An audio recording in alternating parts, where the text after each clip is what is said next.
Alright, we're switched over to my Z30. It's a mirrorless camera made by Nikon. I do like Nikon products.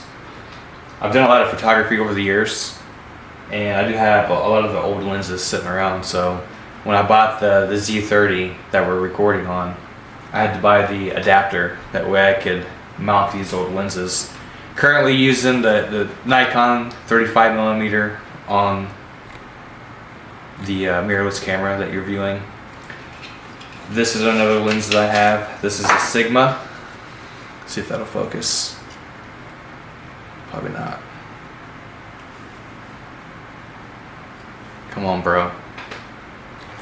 Seriously? There we go.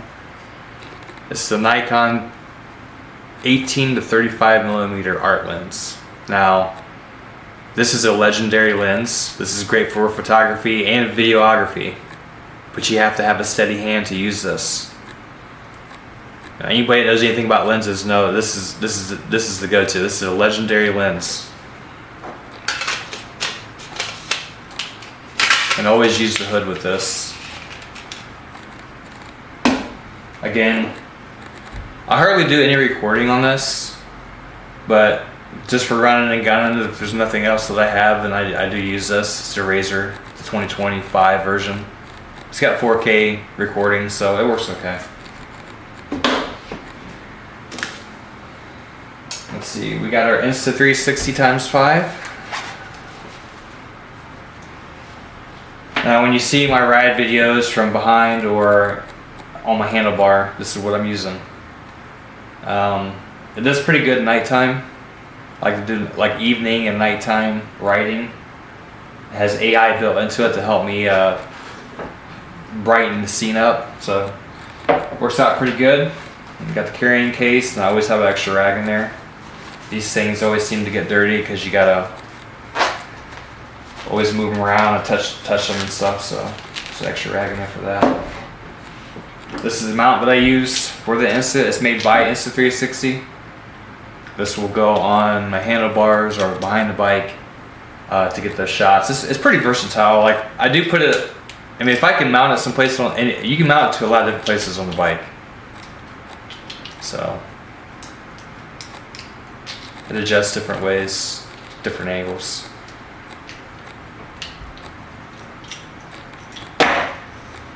Next up, we have our Insta360 Invisible stick. This will mount on the back of the bike. That's how I get those third-person shots of me going down the road. This will mount to this clamp, and then the Insta360 will mount here. Works out pretty good. Now, when it's time to get those POV shots, I have a chin mount here.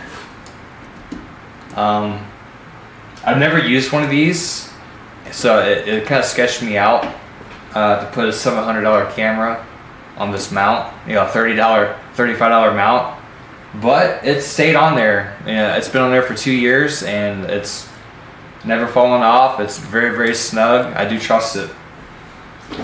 I'll take my Insta360 and I'll mount it right here, and that will give me those POV shots that you see me going down the road on the Sportster. The helmet itself is a Scorpion Covert 2. I have the first version of this helmet and the second version, which is this one here. I do have a Cardo system, which is the Pack Talk Edge. It comes with speakers and a mic that sits in here, and that's how I'm able to record my voice. And the Cardo will directly hook up to the Insta360. I don't think I have any videos where that's hooked up, where I'm talking at the end of the camera. But maybe later down the road I'll do something like that. This is the mount, the sideways mount that I use for the Insta360. That way it'll sit like this way, and then that'll sit like this on the helmet, sideways. That way the camera's not facing up and down in my line of sight. It's low profile. I always carry a multi-tool because you just never know. The flathead screwdriver on this and the Phillips head, the pliers, I've used these so many times to save my ass. This is my standalone audio recorder. It's already got a dead rabbit on there, wind muff. This will, if it'll focus, come on guy. It's simply just not wanting to focus. Oh well, let me bring it down here. This is a 32-bit float, and basically in a nutshell what that means is if I'm talking very quietly and there's a loud explosion or like an exhaust, for instance, it'll pick all that up. It'll adjust automatically, and even if there is popping, you still can edit that in post. It's pretty simple. I mean, this thing has come in handy. It's really up my my audio game when recording the Sportster going down the road. Like, you can really pick up the exhaust, and it sounds like the sound coming out of this in post, it's almost dead nuts. Like, it sounds really good. I highly recommend this. I highly recommend, if you're going to do any kind of content creation on a bike, and you need a standalone mic to pick up that engine or the exhaust, and I do recommend this thing. I have extra cables in here in case I want to hook it up to the Nikon. That way I can have a mic on my Nikon when I'm doing my rig work. There's some cables in case. So this is standalone microphone for the camera or the cell phone. I've not used this in a while. Like, I can't even get the friggin' thing open. I'm about to break it. Yep, there it is. There it goes. When I first started my YouTube journey, I did use these mics. They're just the Hollyland. You clip on mics. They're kind of like the Insta360 Mic Air. You know, those types of mics. If you're just getting into vlogging and things like that, I mean, I recommend it. But this is like your first step.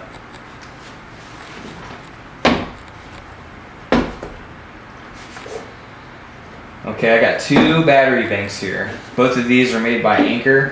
I like Anchor products. This one's mainly for like my back. I have an LED backpack I use. I can put any kind of lettering and stuff on it, or any kind of images. I use that for this, or my cell phone, to charge my cell phone. This right here, this Anchor battery bank, this is a beast. Like, this would literally charge everything that I have, and then some. I bring extra cables to charge all of my gear. This will also just having this will charge, if you're out with friends, it'll charge all their stuff as well. Like, I highly recommend this. It's built like a tank. It does weigh quite a bit, but it lasts quite a long while. And I beat the crap out of this, and it still just keeps on trucking.